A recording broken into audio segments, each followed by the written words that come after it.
Hello students, welcome to Homeschool English online class. Our today's lesson is from grade 5 English book, and this lesson is taken from a novel Robinson Crusoe written by Daniel Defoe. The theme of this lesson is adventure and imagination of the author.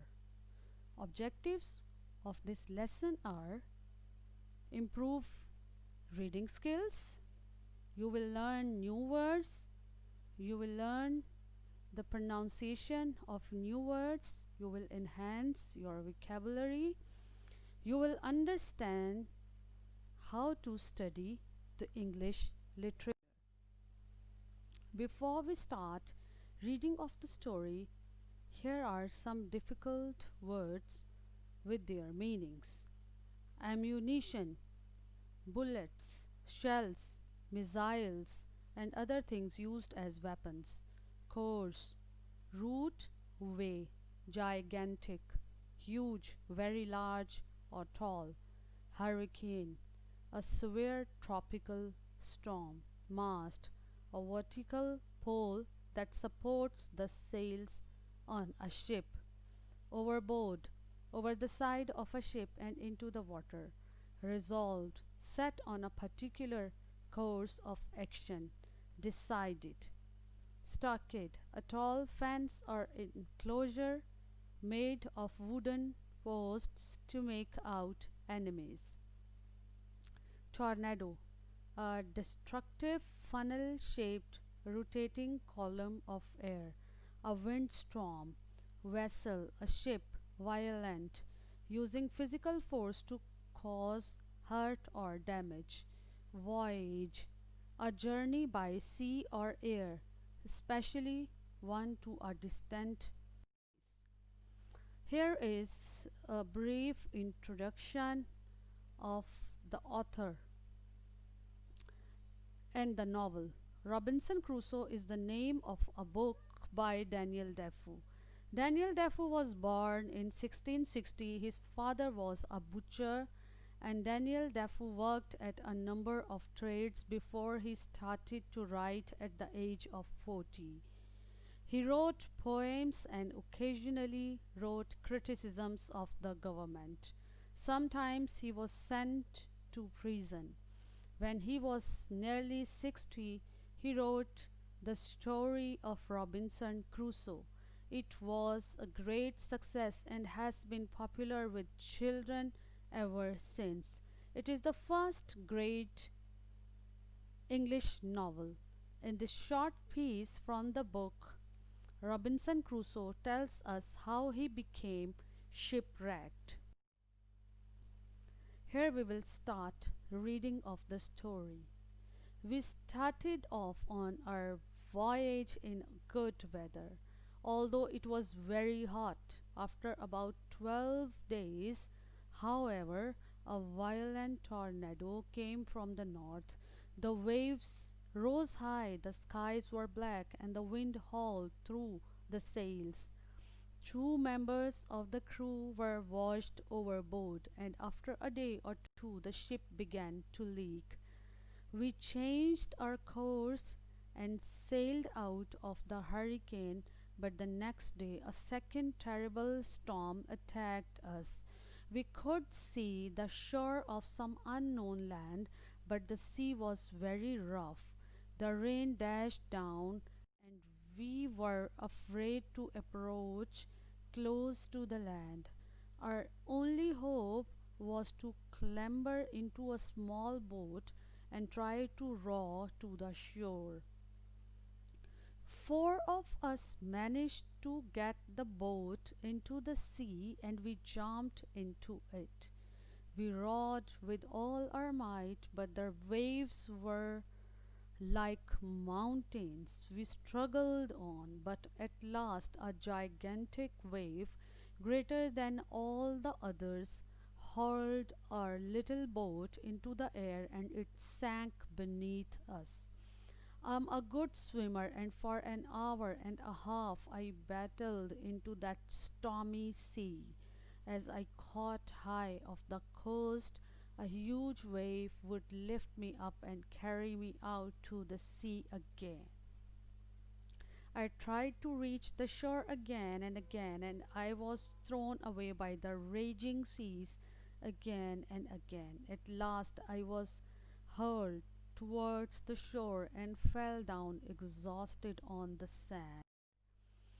The night was dark without a star in the sky, and I knew that laying on the sand would be dangerous.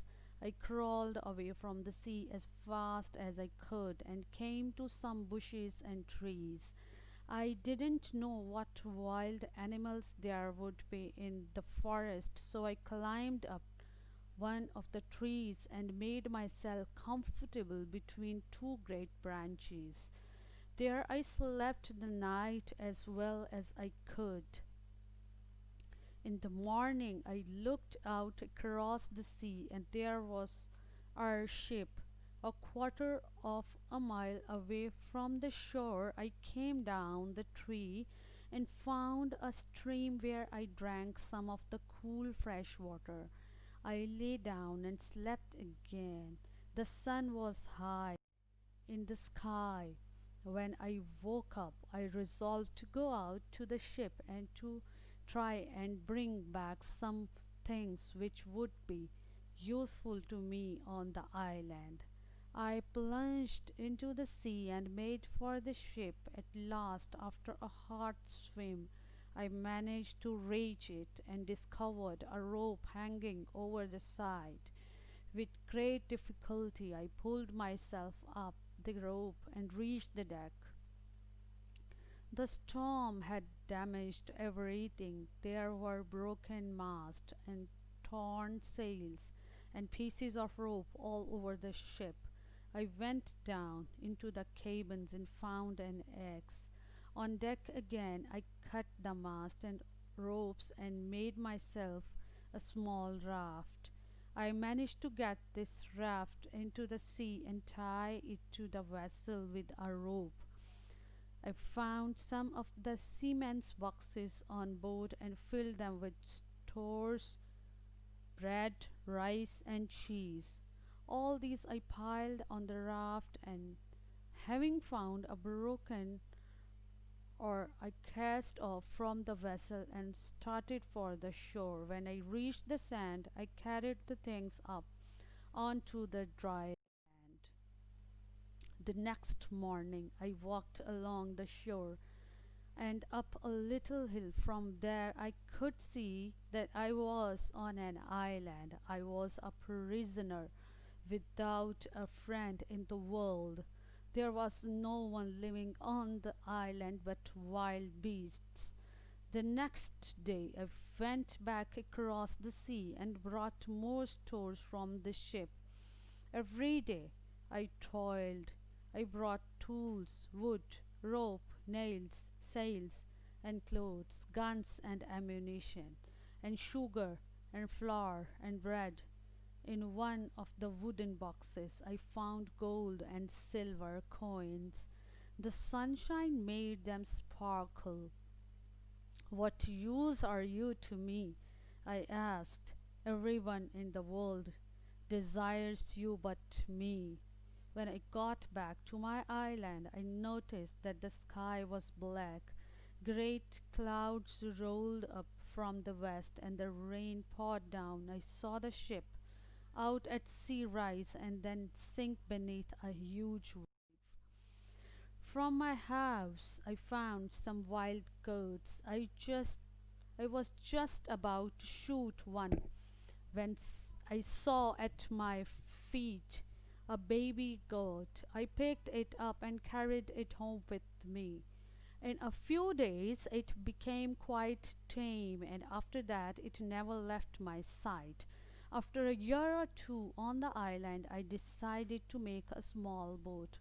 I chose the wood carefully and cut and worked the timber for many months. I made a sail from some of the canvas I had brought on shore from the ship, and with a good wind, the boat sailed well. I taught myself how to make posts out of mud and how to make them hard and durable by burning them.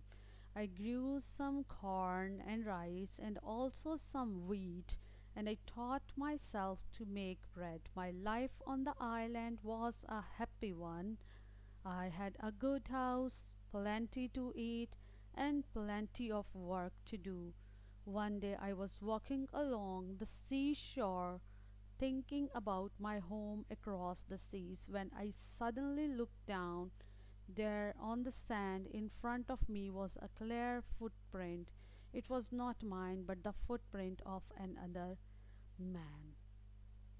Okay, students, here the story is finished, and here Robinson Crusoe tells by himself that how his ship was wrecked and how he survived and how he lived on an island and how he learned to make a bread and pots and how he survived. I hope you enjoy the reading of the story. In the next video, we will do question answers given in your book.